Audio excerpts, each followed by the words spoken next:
Welcome to Tenor Tech, where I solve the problems you didn't even know you had. You begin by verifying the essentials. Make sure your dash key is mapped and responsive. Open controls, bind the dash to a comfortable key, and lower mouse smoothing so inputs register cleanly. Once done, set frame rate to stable 60 plus FPS because dash timing relies on consistent frames. Next, practice single taps to learn the minimum press duration. This prevents accidental cancels. These steps set a reliable foundation, so subsequent technique drills will translate into consistent in-game dashes. You now perform the dash combo.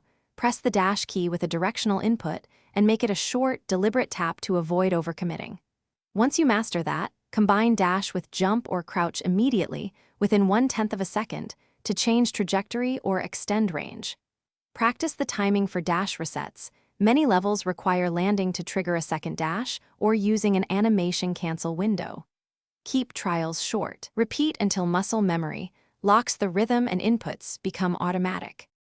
You finish by verifying consistent performance. Run 5 attempts and confirm repeatable distance and angle.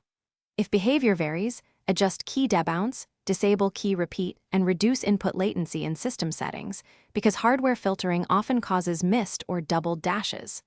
Once you change settings, retest immediately. If dashes still fail, restart the game and rebind the key. Log any hardware lag or controller anomalies before contacting support. This process isolates software versus hardware causes, so you can fix the issue. Thanks for watching. Subscribe to keep your life in tune.